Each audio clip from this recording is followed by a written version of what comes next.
Setiap perusahaan itu wajib memberikan pelatihan kepada karyawannya.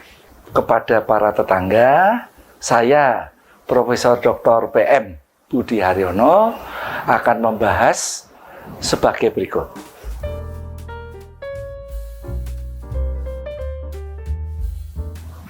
Bahwa topik yang saya bawakan ini adalah pentingnya perusahaan memberikan pelatihan kepada karyawan. Mengapa itu penting? Karena kita itu berharap agar semua sasaran perusahaan, sasaran departemen maupun seksi dapat tercapai.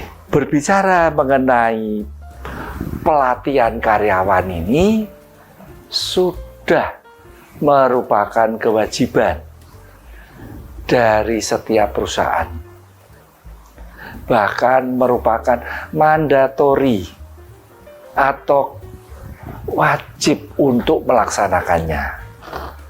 Dalam melaksanakan pelatihan ini, kita ingin membangun karyawan kita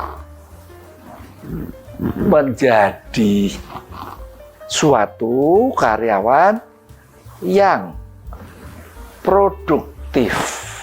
Artinya dia itu dapat menghasilkan secara maksimal dari upaya dan usahanya. Kemudian karyawan itu kontributif. Jadi karyawan itu menyumbangkan sesuatu kepada perusahaan. Kemudian karyawan itu harus kooperatif karena dia harus bekerja sama dalam tim kerja. Tim besar yaitu satu perusahaan, tim kecil dibagi divisi, departemen, seksi, subseksi, dan sebagainya. Kemudian dia itu berarti karyawan berkualitas. Karena itu berarti karyawan itu profesional. Oleh karena itu istilah SDM banyak yang dipelesetkan. Ya, SDM adalah apa?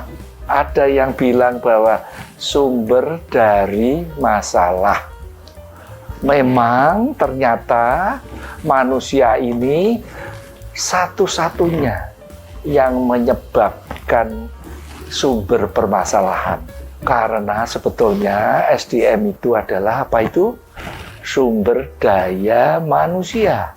Berarti di samping sumber daya yang lain, seperti sumber daya keuangan, sumber daya teknologi, ya, sumber daya produksi dan sebagainya, karyawan ini merupakan sumber daya yang utama dan yang pertama bagi perusahaan. Perkembangan berikutnya kita lihat bahwa SDM kadang disebutkan juga sebagai HRD.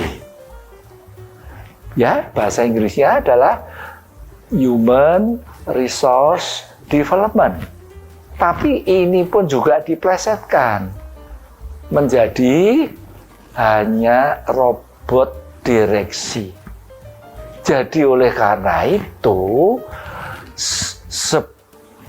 sebaiknya ya bagaimana perusahaan merencanakan satu program pelatihan, ya pelatihannya sudah jelas dua macam, ya bisa pelatihan hard skill berarti mengetahui semua operasi mesin, sistem operation prosedur yang lain dan sebagainya. Tetapi juga ada training yang membangun soft skill-nya.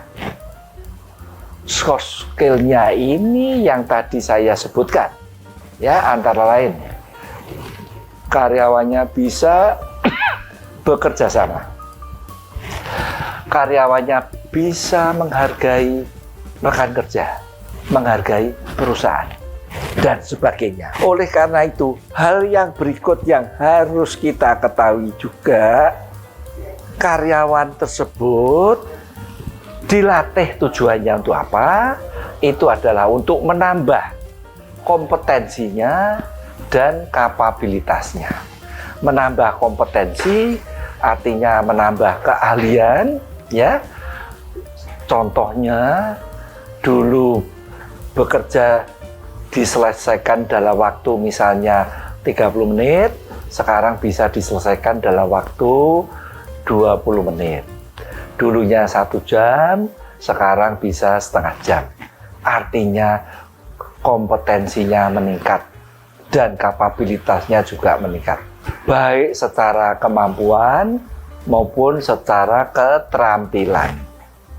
Berikutnya, bahwa juga harus diperhatikan bahwa di dalam pelatihan itu tujuannya itu adalah bahwa setiap karyawan disadarkan bahwa dia berada di dalam satu perahu, satu perusahaan, sehingga bagaimanapun setiap karyawan bertanggung jawab terhadap sasaran perusahaan.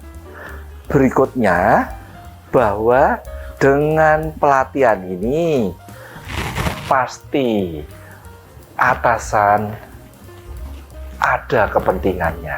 Kepentingannya adalah bahwa tercapai sasarannya. Bagi perusahaan sudah juga mempunyai kepentingan bahwa dia punya karyawan yang profesional, ya. Dan bagi diri sendiri juga karyawan itu di samping bekerja, dia akan memajukan dirinya, mengembangkan dirinya. Oleh karena itu, bahwa perusahaan wajib memberikan pelatihan kepada karyawan. Demikian, terima kasih saya ucapkan, dan kata-kata penutup saya adalah baik kita bekerja dengan keras, tetapi akan lebih baik kita bekerja dengan keras serta bekerja dengan cerdas.